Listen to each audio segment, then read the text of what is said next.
सबों को सलाम, वेलकम टू ऑल।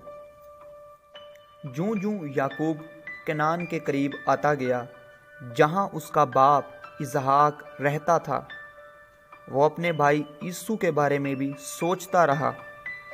क्या वो अभी तक मुझसे नाराज होगा कि मैंने धोखे से बड़े भाई की बरकत ले ली थी? क्या वो अभी तक मुझे कत्ल कर डालने का ख्याल रखता होगा?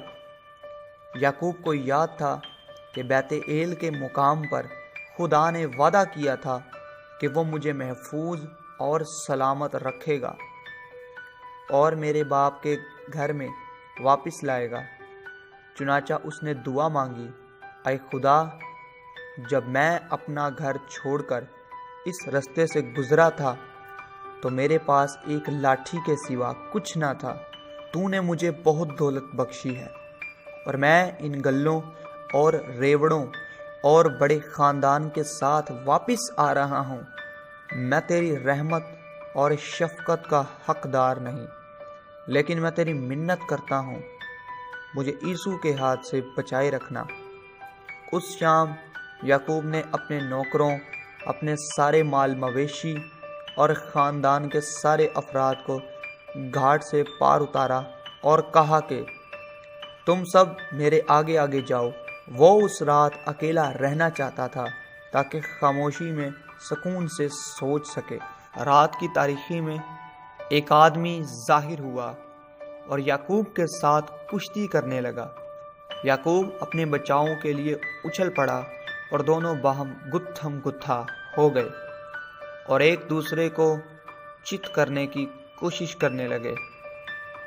काफ़ी देर तक कुश्ती होती रही, लेकिन किसी ने हार ना मानी। जब पूह फूटने लगी तो उस अजनबी ने अचानक याकूब की रान को अंदर से छुआ और जोड़ निकाल दिया। अब याकूब कुश्ती करने के काबिल ना रहा। उसे अंदाज़ा हो गया कि मेरे साथ कुश्ती लड़ने वाला कोई मामूली इंसान नहीं, बल्कि इंसान से बढ़कर कोई हस्ती है। वो अजनबी जाने के लिए मुड़ा, मगर याकूब ने उसे मजबूती से पकड़ लिया, बल्कि उससे चिमट गया और अर्ज करने लगा, मुझे बरकत दे। अजनबी ने पूछा, तेरा नाम क्या है? उसने जवाब दिया, याकूब। उस अजनबी ने कहा, मैं तुझे एक नया नाम देता हूँ, आइंदा से तू इसराइल कहलाएगा। इस नाम का मतलब है खुदा से जोर आजमाई करने वाला, या जोर आजमाई करने और साबित कदम रहने वाला। तू खुदा के साथ जोर आजमाई करके कामयाब रहा।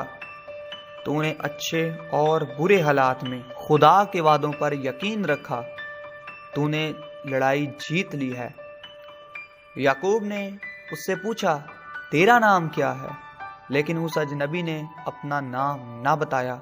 सूरज की रोशनी तेज हो रही थी और वो माफोकुल फितरत मखलूक वहाँ से गायब हो गई। अजनबी ने याकूब को बरकत दी और उसके पास से चला गया। अब याकूब चलते हुए लंगड़ाता था, लेकिन उसे मालूम था कि एक दफ़ा फिर मेरी खुदा से मुलाकात हुई है। याकूब ने खुदा से दरख्वास्त की कि मैं अपने भाई ईसू से दोबारा मिलूं तो मुझे महफूज रखना। मगर ईसू को राज़ी करने के लिए उसने खुद भी तदाबीर सोची।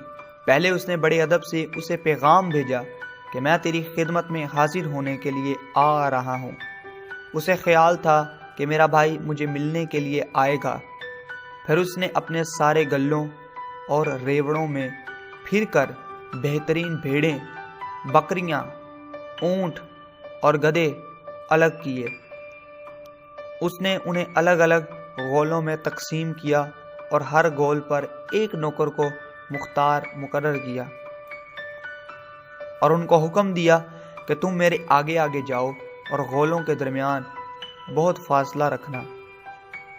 जब ईसू तुमसे मिलेगा तो ज़रूर पूछेगा कि ये जानवर किसके हैं। तुम जवाब में कहना कि ये तेरे बंदे याकूब के हैं, लेकिन ये तेरे लिए नजराना है। याकूब ने सोचा कि हर कोई नजराने और तोहफे लेना पसंद करता है। फिर वो दिल बड़ा करके ख़ानदान के आगे आगे चलता हुआ यीशु से मिलने के लिए चला। वो अपने भाई को देखते ही 7 बार झुका, मगर यीशु दौड़ता हुआ उसके करीब आया और उसे अपनी बाहों में ले लिया और एक दूसरे से खुशी से बगलगीर हुए।